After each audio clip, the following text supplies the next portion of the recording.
ভিতরে অনেক প্রশ্ন থাকাটা খুব স্বাভাবিক।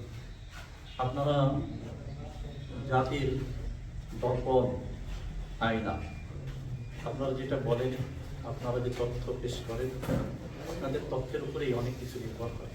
স্থানীয় জাতি অনেক, আমরা ক্ষুদ্র এলাকায় থাকি, আপনারা আমরা সরকারি সম্মিলিতভাবে তাকে প্রত্যন্ত অঞ্চল, চারঘাট বাধা। আমরা সবচেয়ে বড় একটি কষ্টের বিষয়, আমি দুটি কথা বলে শেষ করব, সেটি হলো এই সুন্দর প্রশ্ন করার জন্য ধন্যবাদ সাংবাদিক ইলিয়াসকে সুন্দর প্রশ্ন করার জন্য।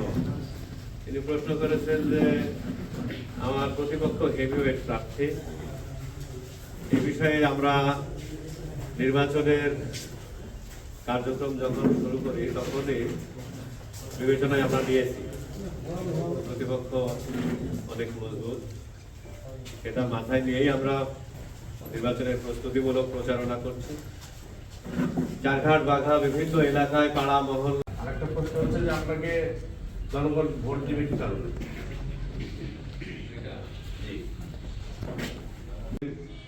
এবং আমার সামনে সমবেত সাংবাদিক বন্ধুগণ, সকলের প্রতি শুভেচ্ছা, অভিনন্দন এবং সালাম। আসসালামু আলাইকুম ওয়া রাহমাতুল্লাহি ওয়া বারাকাতুহু।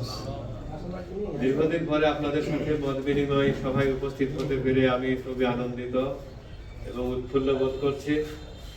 আপনাদের অনেকের সাথে আমার পূর্বে বাঘা উপজেলা জামাতের সংগ্রামী আমির, বিশিষ্ট শিক্ষাবিদ, জননেতা জনাব এবং উপস্থিত আছেন বাঘা উপজেলা জামাতের সম্মানিত নায়েবে আমির, বিশিষ্ট শিক্ষাবিদ জনাব অধ্যাপক সাইফুল ইসলাম, উপস্থিত বাঘা পৌরসভা জামাতের সম্মানিত আমির জনাব অধ্যাপক সাদ্দার হোসেন, উপস্থিত আছেন বাঘা উপজেলা জামাতের শুরার কর্মপরিষদ সদস্য শিক্ষাবিদ জনাব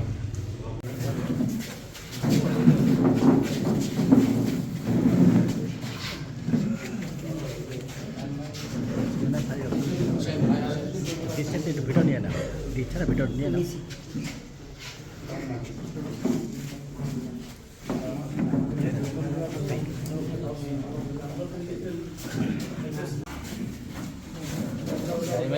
সম্মানিত উপস্থিতি, আপনারা লক্ষ্য করছেন যে এবার আমাদের সম্মানিত প্রধান অতিথি জনাব প্রিন্সিপাল বাঘা উপজেলা জামাতের আমির আব্দুল্লাহ মাহমুদ এবং বাঘা পৌরসভা সংগ্রামী আমির সাদ্দার হোসেন সাংবাদিক ভাইদের রজনীগন্ধার আমিরকে বরণ করে দিচ্ছেন।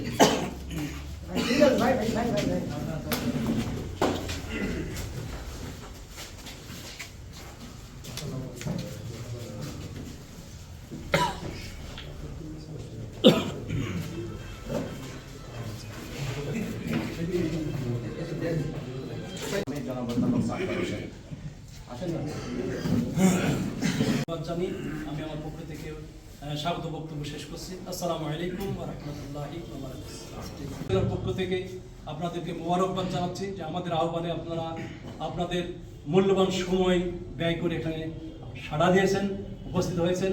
আমাদের ব্যবস্থাপনায় অনেক ত্রুটি বিচ্যুতি রয়ে গেছে, সর্বান্তকরণে আমি আপনাদের কাছে এই বিষয়টাকে একটু ক্ষমা সুন্দর দৃষ্টিতে নেওয়ার জন্য বিশেষভাবে অনুরোধ জানাচ্ছি।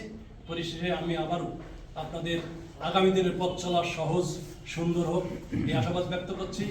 যখন সুষ্ঠু নিরপেক্ষভাবে যাতে সম্পন্ন হয়, এই জন্য যে ভূমিকা আপনাদের থাকা দরকার আমরা আপনাদের কাছে সেই ভূমিকায় আশা করি। সম্মানিত ভাইরা, আমরা এদেশের নতুন কোনো সংগঠন নয়। জামাত ইসলামের জন্ম 1941 সালে। জন্ম থেকে জামাত ইসলামী নিয়মতান্ত্রিকভাবে গণতান্ত্রিক পন্থায় এদেশে সত্যিকার একটি বৈষম্যহীন একটি শান্তির সমাজ, যে সমাজে থাকবে না কোনো দুর্নীতি, চাঁদাবাজি, টেন্ডারবাজি, দখলবাজি, যে সমাজে থাকবে না জাতি, ধর্ম, বর্ণের ভিতরে কোনো বৈষম্য, এমন একটি শান্তিপূর্ণ কল্যাণ সমাজ প্রতিষ্ঠার জন্য জামাত ইসলামী কাজ করে যাচ্ছে। এই মেসেজ আপনাদের কাছে পৌঁছানোর জন্যই আমাদের পক্ষ থেকে, আমাদের নমিনের পক্ষ থেকে আপনাদেরকে আহ্বান করা হয়েছে। আপনারা অনেক সময় নিজেদের ইচ্ছার বিরুদ্ধেও অনেক ক্ষেত্রে অনেক কাজ করেছেন, অনেক ক্ষেত্রে অনেক কাজ করতে পারেন, এটা সত্য কথা। জামাত ইসলামী চায় এদেশের অবাধ, সুষ্ঠু, সুন্দর একটি গণতান্ত্রিক পরিবেশ নিশ্চিত করতে। আপনারা সেই কাজে সার্বিকভাবে সহযোগিতা করবেন, এটাই আমাদের কামনা। বাঘা উপজেলার উদ্যোগে আজকে এই জাতির জাগ্রত বিবেক সাংবাদিক ভাইদের সাথে মত বিনিময় সভার সম্মানিত প্রধান অতিথি, বাংলাদেশ জামাত ইসলামী রাজশাহী জেলা সংগঠনের সংগ্রামী সফল ভাইস চেয়ারম্যান, শিক্ষাবিদ জনাব অধ্যক্ষ নাজমুল হক, উপস্থিত সঞ্চালক, বাংলাদেশ জামাত ইসলামী বাঘা উপজেলা সংগঠনের সংগ্রামী নায়েবে আমির মুজাহার হোসেন মহিলা ডিগ্রি কলেজের সুনামধন্য শিক্ষক।